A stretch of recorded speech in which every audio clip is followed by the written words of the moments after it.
बिस्मिल्लाहिर्रहमानिर्रहीम। अस्सलाम वालेकुम। वज़ाइफ मीडिया के प्यारे दोस्तों, मेरे प्यारे दोस्तों, मैं उम्मीद करता हूँ कि आप सब खैरियत से होंगे और अल्लाह रब्बुल इज़्ज़त की रहमतें बरकतें समेटने में मशगूल होंगे।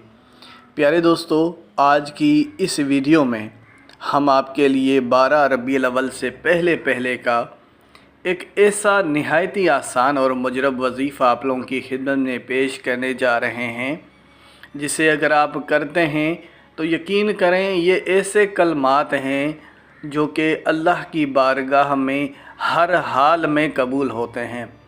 ये एक बड़ी अजब सी बात है कि हम कहते हैं कि हम दुआएं मांगते हैं, वो कबूल नहीं होती। हम नमाज़ पढ़ते हैं, उसका हमें इल्म नहीं होता कि वो अल्लाह की बारगाह हमें कबूल हुआ है कि नहीं।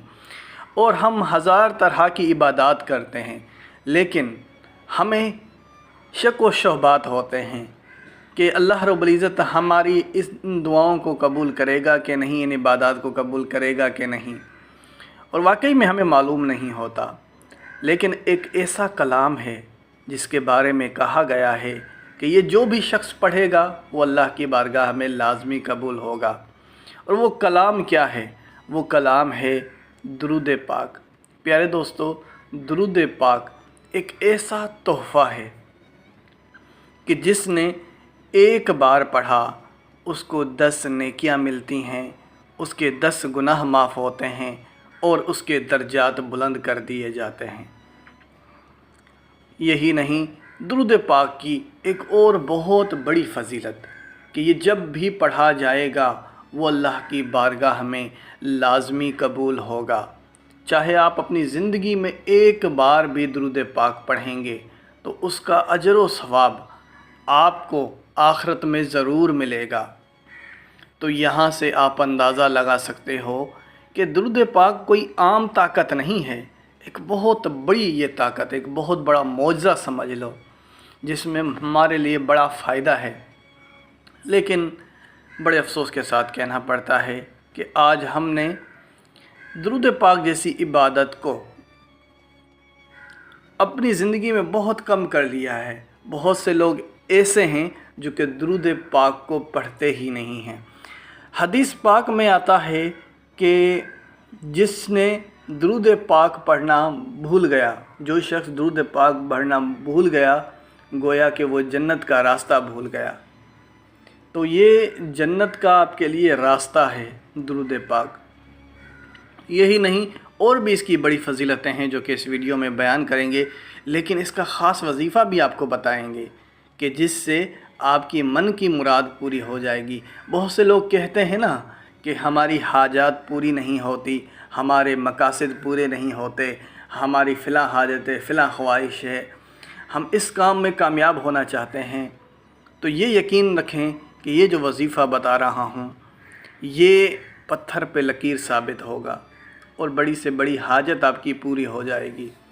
तो मेरे प्यारे दोस्तों, इससे पहले कि वीडियो का बाकायदगी से आगाज़ करें और आपको आज के इस वजीफ़े की तरफ ले जाएं, आप सब ने मेहमानों से दरख्वास्त करता हूं कि हमारे इस चैनल को सब्सक्राइब कर लें और बेल के आइकन को भी दबा दें ताकि आने वाली वीडियोज़ आप तक बआसानी पहुंच सकें। प्यारे दोस्तों, एक शख्स आप सल्लल्लाहु अलैहि वसल्लम की खिदमत में हाज़िर होता है और दर्द से अदब अर्ज़ करता है, या रसूल अल्लाह, मैं अपनी फ़ुर्सत का कुछ हिस्सा दुरूद पाक को देता हूँ और कुछ हिस्सा बाकी दीगर और वज़ाइफ़ को देता हूँ। यानी पूरे दिन में उसको जो फ़ुर्सत मिलती है उसका कुछ हिस्सा वो दुरूद पाक को देता है। यानी एक हिस्सा वो कह रहा था कि मैं दुरूद पाक को देता हूँ और बाकी जितना भी हिस्सा है वो बाकी ज़िक्र और वज़ाइफ़ को देता हूँ। तो आप मेरी रहनुमाई फ़रमा दें, क्या ये अमल दुरुस्त है? क्या ऐसा करना ठीक है?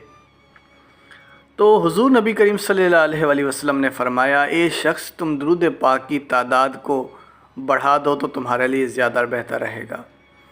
उस शख्स ने आप सल्लल्लाहु अलैहि वसल्लम से दोबारा फ़रमाया, या रसूल अल्लाह, अब मैं ऐसा करूँगा कि आधा वक्त दुरूद पाक को दूँगा और आधा वक्त दीगर वज़ाइफ़ को दिया करूँगा। تو آپ میری رہنمائی فرمائیں کیا یہ اب درست ہے؟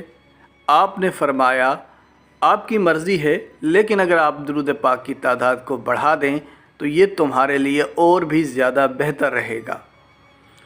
اس شخص نے فرمایا یا رسول اللہ اگر ایسی بات ہے تو میں اپنی فرصت کا تمام حصہ درود پاک کو دینا چاہتا ہوں۔ تو حضور نبی کریم صلی اللہ علیہ وسلم کی طرف سے بھی بڑے خوبصورت جواب آئے۔ آپ صلی اللہ علیہ وسلم نے فرمایا اے شخص اگر تم ایسا کرتے ہو تو تمہاری ساری دکھ تکلیفیں پریشانیاں سب ختم ہو جائیں گی، تمہاری دعائیں حاجات سب پوری ہوں گی۔ پیارے دوستو، یہاں سے معلوم ہوتا ہے کہ ہم جب وظائف کی بات کرتے ہیں کہ ہماری دعائیں قبول نہیں ہو رہی، ہماری حاجات پوری نہیں ہو رہی، تو میں سمجھتا ہوں درود پاک تو ماشاءاللہ سے بچے بچے کو یاد ہوتا ہے۔ ہم جب اسکول میں پڑھتے ہیں تب سے ہی بچوں کو اسکول میں ہی پڑھایا جاتا ہے درود پاک، اور نماز میں تو یہ درود پاک ہر کوئی پڑھتا، تو ہر کسی کو یاد ہوتا ہے، اس میں کوئی بڑی بات بھی تو نہیں ہے ماشاءاللہ۔ تو کیوں نہ درود پاک کو اپنی زندگی کا حصہ بنا لیں، آخرت بھی کمائیں گے اور دنیا میں بھی خواہشات پوری ہوں گی۔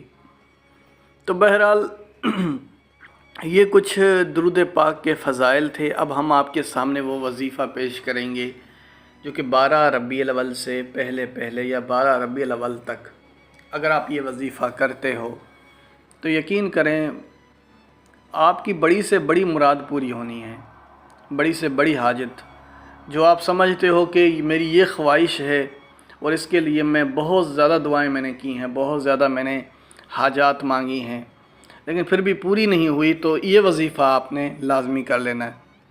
اور وظیفہ انتہائی آسان ہے۔ آپ نے